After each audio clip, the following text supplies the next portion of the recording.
Kay, the Pretty Little Lawyer, and welcome to my channel. If this is your first time here, thank you so much for stopping by. If this is not your first time here, thank you so much for coming back. So, in today's video, I'm taking you guys along on the journey of how I'm deciding what color to paint my living room.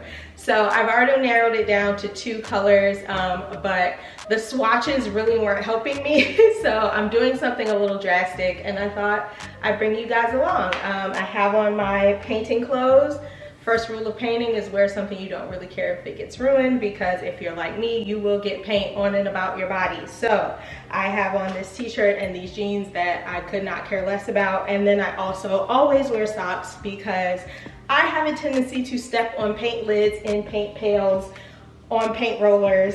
And if I'm barefoot, then I have to hop around my house. So I always wear socks so that if I step in the paint, I can just take the sock off and get out of the paint. So yeah, I'm gonna show you guys basically what I've been doing. As you can see, there are swatches on the wall. There's actually swatches on every wall in this room, and that's because you want to see how the light is going to play with the paint color. I actually have a clip where I already talked about this, so I'm going to insert that here. It comes across darker on camera than it is in person.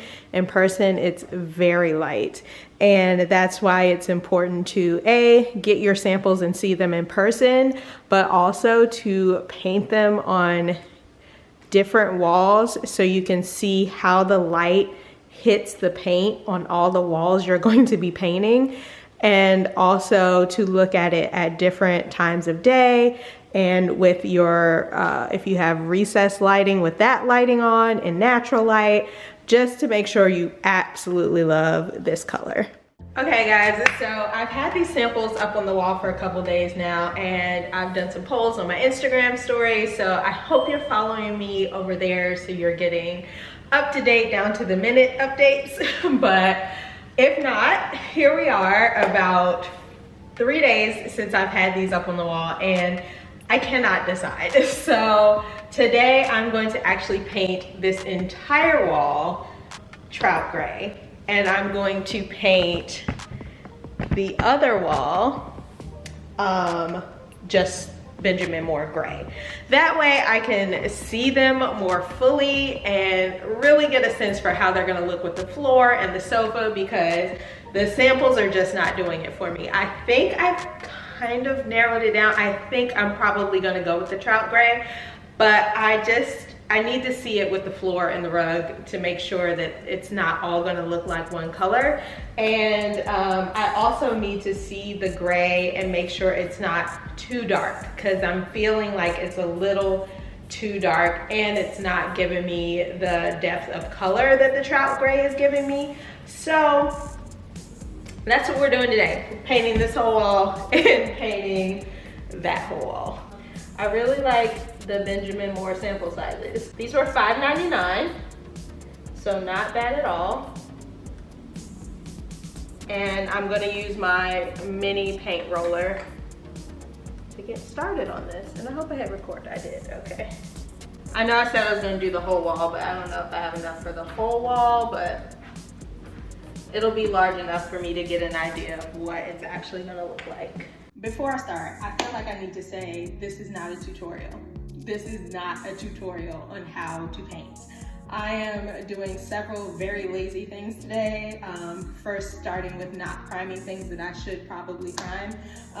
But I also painted my first wall maybe 5 months ago, so this is not tips and tricks. This is more just like, I'm trying to figure out what color I want to paint my wall, and then by how out of breath I am from painting that one wall, I will probably have a professional come in here and paint this room. So yeah, feel free to leave suggestions if you see me doing something wrong, but 10 times out of 10, I probably already know it's wrong. I'm just being lazy. Well, I have made a decision. And it's actually the decision that I made once I got the samples up on the wall, which is crazy because now I've spent the whole day painting these walls. But I'm glad I got to see it, especially behind the sofa.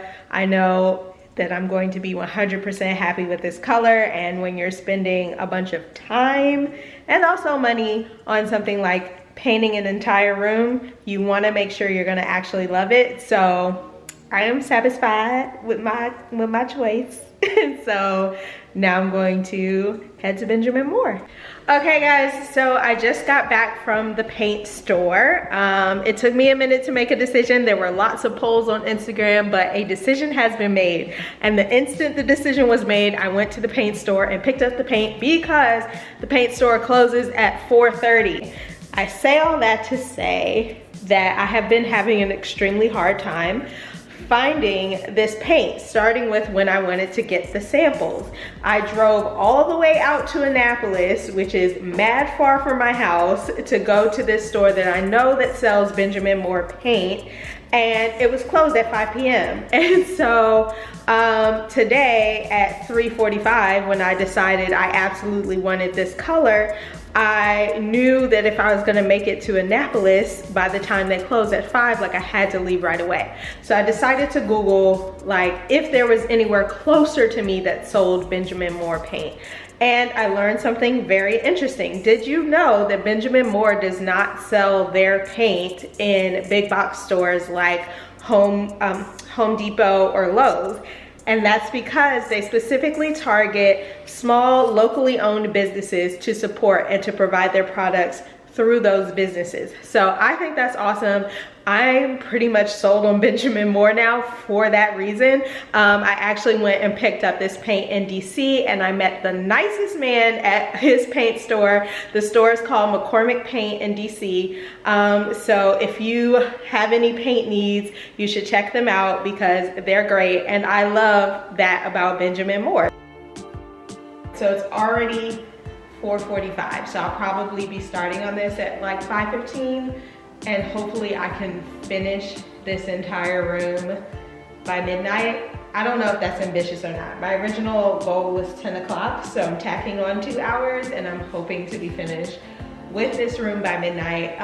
It is a massive room and a huge undertaking, and I'm starting very late in the day, but hopefully we can get it done. Okay guys, so it is 11:42 p.m. I'm calling it a night. I am exhausted, somewhat delirious, definitely dehydrated, and I just want to go to bed. I finished a large portion of the room. So I finished most of the walls with 2 coats, and I have 1 more wall that needs a 2nd coat. And then also I've got like some trim work to do and some touching up. So all of that is gonna get done tomorrow because I am exhausted. I have been watching NPR Tiny Desk concerts for the last 6 hours, and that's what got me through. I am going to watch The Gilded Age tomorrow when I'm doing the last wall and all the touching up, because that was a suggestion on my Instagram, but also because I fully had that queued up to watch before I started, and then I wanted to watch the Patti LaBelle Tiny Desk concert, and then I just went down a rabbit hole. Like the second one was Lucky Day, and then like obviously I had to watch that, and then it was just like a spiral.